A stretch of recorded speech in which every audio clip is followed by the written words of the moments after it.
अस्सलामुअलैकुम। अमेरिका और रूस ने इस्लामी अमारात अफगानिस्तान को कबूल करने से इनकार कर दिया, जबकि तालिबान अफगानिस्तान के वाहिद कानूनी हुक्मरान हैं। इसकी क्या वजह है, आज के वीडियो में आपको बताएंगे। दोस्तों, अमेरिका और तालिबान के दरमियान 29 फरवरी को होने वाले अमन मुआहदे के बाद बैन अल-अफगान मुज़ाकरात होने थे, ताहम अभी तक मुज़ाकरात का ये मरहला शुरू नहीं हो सका। मुज़ाकरात के लिए तालिबान की पहली शर्त यही है कि अफगानिस्तान हुकूमत इनके 5000 कैदियों को रिहा करे, जिसका जिक्र अमेरिका और तालिबान के दरमियान होने वाले अमन मुआहदे में भी है। इस मुआहदे के तहत अफगानिस्तान से 14,000 अमरीकी और नेटो फोर्सेस के इनखला के लिए कुछ शराइत रखी गई थी। अफगानिस्तान की अमारात इस्लामिया के तर्जुमान ने वाज़े किया है कि अफगानिस्तान के कानूनी हुक्मरान तालिबान हैं। मुल्ला हैबतुल्लाह अखवंदज़ादा ही हाकिम है। मुआहिदा सिर्फ गैर मुल्की अफवाज के इनखला का था, इससे हमारा मकसद पूरा नहीं होता। अमेरिका से मुआहिदे के बावजूद इस्लामी हुकूमत के क़याम तक मुसल्लह जहाद जारी रहेगा। तालिबान ने ऐलान किया है कि मुस्तकबिल की हुकूमत से बदउनवान अनासर को दूर रखा जाएगा। तालिबान क़यादत ने जो असल पैगाम दिया है वो ये है कि अफगानिस्तान की मंजिल इस्लामी हुकूमत का क़याम बल्कि बहाली है। अमेरिका ने अफगानिस्तान में तालिबान की हुकूमत खत्म करके कब्जा किया था, अब वो जा रहा है तो 20 साल पुरानी हुकूमत ही बहाल होगी।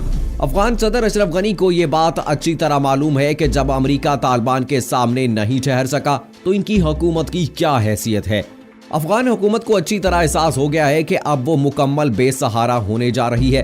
तालिबान कैदियों की रहाई से इनकार के ऐलान के बाद तालिबान के चंद हमलों को वो बर्दाश्त नहीं कर सके और कैदियों की रहाई के हवाले से रजामंदी का इजहार कर दिया। अब उन्हें तेजी के साथ तालिबान कैदियों की रहाई के इक़दामात करने चाहिए। दूसरी जानिब तालिबान ने जो आम माफी दी है, इसकी भी वजाहत होनी चाहिए कि इसका दायरा कहां तक है। क्या अफगान हुकूमत भी इसमें शामिल है या सिर्फ आम अफगान अवाम के लिए आम माफी है?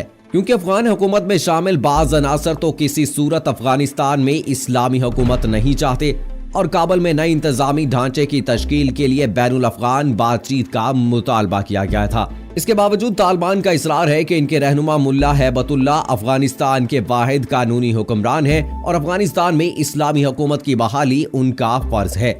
अफगानिस्तान में गैर मुल्की कब्जे के खिलाफ 19 साला जहाद एक कानूनी अमीर हाकम की कमान में जारी रहा और कब्जे के खात्मे के बाद मुआहदे का मतलब ये नहीं कि उनका अहद खत्म हो गया है। उनका इशारा अमेरिका से किए गए मुआहदे की जानिब था। तालिबान के एलामिये के मुताबिक जब तक कब्जे की जड़ें खत्म नहीं हो जाती और इस्लामी हुकूमत और निज़ाम कायम नहीं होता, मुजाहिदीन को मुसल्लह जहाद जारी रखना चाहिए। तालिबान ने अपने बयान में कहा कि दोहा मुआहदे का मकसद अफगानिस्तान में 19 साल से जारी जंग का खात्मा है, लेकिन इसका इनके जायज दावों पर कोई असर नहीं होगा। दूसरी जानिब अमेरिका और रूस ने अपने मुश्तरका बयान में बैनुल अफगान बातचीत के आगाज के लिए अपनी तैयारी का इजहार किया, ताकि अमन मुआहदे की हमायत के तौर पर तालिबान रहनुमाओं पर नाफिज पाबंदियों पर नजरसानी की जाए। बयान में यह भी कहा गया कि तालिबान की जानिब से पुरतशद्दुद कार्रवाइयों में मजीद कमी, जबकि दूसरी सूरत में अफगानिस्तान या दीगर ममालिक के अमन सलामती और इस्तेहकाम के लिए खतरा बनने वाली सरगर्मियों की हमायत या उनमें शमूलियत इस नजरसानी पर असरअंदाज होगी। इसके साथ दोनों ममालिक ने जंग खत्म करने, इलाकाई सिक्योरिटी और आलमी सालमियत का किरदार अदा करने वाला जामे और पायदार अमन मुआहिदा लाने के लिए काबुल हुकूमत, सिविल सोसाइटी और तालिबान के साथ मिलकर काम करने का वादा किया। रूस और अमेरिका ने तालिबान और दीगर अफगान ग्रुप से मुतालबा किया कि इस बात को यकीनी बनाने के लिए ठोस इक़दामात किए जाएं कि अफगानिस्तान की सरजमीन अल-कायदा, दाइश या किसी और आलमी दहशत ग्रोह के अस्करियत पसंद किसी मुल्क को धमकी देने या हमला करने के लिए इस्तेमाल न कर सके। दोनों ममालिक ने तमाम अफगानों से फौरी तौर पर बाहमी तशवीश के अमूर, मसलन कैदियों की रहाई और जंगबंदी पर फौरी बातचीत का आगाज करने का मुतालबा भी किया है। दोस्तों, अमेरिकी स्टेट डिपार्टमेंट की जानिब से जारी करदा एक मुश्तरका बयान में कहा गया कि अमेरिका और रूस एक सियासी अमल और मुफाहमत के बाद अफगान इस्लामी हुकूमत में बैनुल अफगान बातचीत में मुतय्यन होने वाले अपने मुमकिन किरदार के हवाले से तालिबान के आज़म को सराहते हैं। उन्होंने दोहराया कि इस्लामी अमारत अफगानिस्तान को बैनुल अक़वामी बरादरी अक़वाम मुत्तहिदा में तस्लीम नहीं करेगी। मजीद ये कि आलमी बरादरी भी इस्लामी अमारत अफगानिस्तान की बहाली को कबूल या इसकी हमायत नहीं करेगी। अमेरिका और रूस ने इस बात को यकीनी बनाने के लिए साथ काम करने पर इत्तफाक किया है कि आलमी बरादरी इस्लामी अमारात अफगानिस्तान की बहाली की हमायत या उसे कबूल न करे। दूसरी जानिब तालिबान का इसरार है कि इनके रहनुमा मुल्ला हैबतुल्लाह अफगानिस्तान के वाहिद कानूनी हुक्मरान हैं। 2 रोज पहले तालिबान की जानिब से भी एक बयान सामने आया था जिसमें उन्होंने इस बात पर इसरार किया था कि 2001 में अमेरिका की जानिब से काबुल हुकूमत के खात्मे से कबल जो इस्लामी हुकूमत कायम की थी उसे बहाल करना उनका फर्ज है। ताहम उन्होंने भी इस्लामी अमारत अफगानिस्तान का लफ्ज इस्तेमाल करने से इज्तनाब बरता था। अमरीकी नुमाइंदों ने मज़कूरा बाला मुश्तरका बयान को दोहा में तालिबान के साथ होने वाले अमन मुआहदे पर दस्तखत से 1 रोज पहले यानी 28 फरवरी को मुसव्वदे की शक्ल दी थी। इस मुआहदे के तहत अफगानिस्तान से 14,000 अमरीकी और नेटो फोर्सेस के इनखला के लिए कुछ शराइत रखी गई थी और काबुल में नए इंतजामी ढांचे की तश्कील के लिए बैनुल अफगान बातचीत का मुतालबा किया गया था।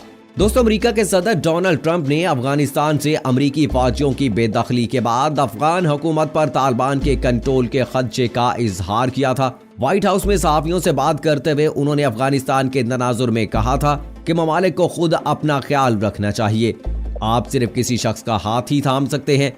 क्या तालिबान इक़्तिदार में आ जाएंगे से मुताल्लिक सवाल के जवाब में अमरीकी सदर ने कहा था कि इसमें मुमकिनात का दखल नहीं बल्कि ऐसा होगा हम अफगानिस्तान में अगले 20 बरस तक नहीं रह सकते। हम पहले ही गुज़श्ता 20 बरस से अफगानिस्तान को तहफ़्फ़ुज़ फराहम कर रहे हैं लेकिन अगले 20 बरस नहीं। अमरीकी सदर ने कहा था कि आखिरकार उन्हें अपनी हिफाजत खुद करनी है। डोनाल्ड ट्रंप ने कहा था कि अमरीकी फौजियों की वापसी के बाद अफगान हुकूमत खुद को गुरीला से बचा सकती है, मालूम नहीं। अफगान तालिबान का कहना है कि इनके सुप्रीम लीडर अफगानिस्तान के कानूनी हुक्मरान हैं। अमरीका के साथ अमन मुआहदे के बावजूद हमारी हैसियत तब्दील नहीं हुई। अमरीका से मुआहदे के बावजूद हमारी हैसियत तब्दील नहीं हो सकती। इस्लामी हुकूमत के क़याम और नफाज तक मुसल्लह जहाद जारी रहेगा। मुस्तकबिल की हुकूमत से बदउनवान अनासर को दूर रखेंगे। मुल्ला हैबतुल्लाह अख़ुंज़ादा के होते हुए कोई दूसरा अफगानिस्तान का हाकिम नहीं हो सकता। कब्जे के खात्मे के बाद मुआहदे का मतलब ये नहीं कि उनका अहद खत्म हो गया है। तालिबान की जानिब से जारी एलामिये में कहा गया है कि सिर्फ गैर मुल्की अफवाज के इनखला से इनका मकसद पूरा नहीं होगा। उनका कहना है कि वो उन बदउनवान अफगान सियासतदानों जिन्होंने गैर मुल्की दखल अंदाजों की हमायत की उनको मुस्तकबिल की हुकूमत का हिस्सा बनने से रोकेंगे जब तक कब्जे की जड़ें खत्म नहीं हो जाती और इस्लामी हुकूमत और निज़ाम कायम नहीं हो जाता। मुजाहिदीन को मुसल्लह जहाद जारी रखना चाहिए।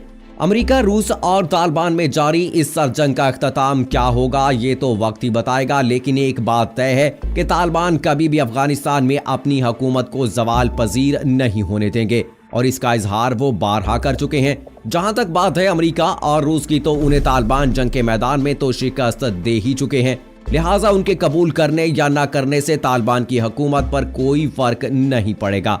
दोस्तों, जिस तरह से अमन मुआहिदा हुआ है तालिबान और अमेरिका के दरमियान, इससे अमेरिका तो खुश नजर आता है क्योंकि सदर डोनाल्ड ट्रंप जो है वो अपना वादा पूरा करने में कामयाब हो गए हैं।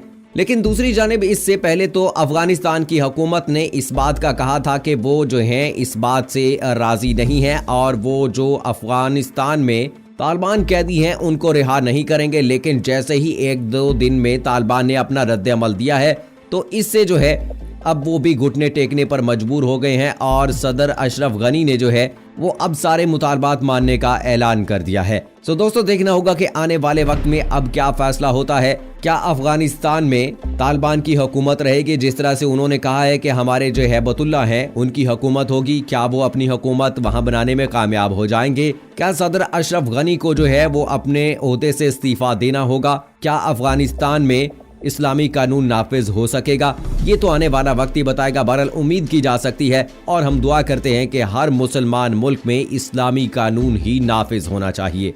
दोस्तों, इसी दुआ के साथ कि अल्लाह ताला पाकिस्तान को और उम्मत मुसलमा को अपनी हिफ्ज़-ओ-अमान में रखे। मुझे अगली वीडियो तक इजाज़त दीजिए। फी अमानिल्लाह।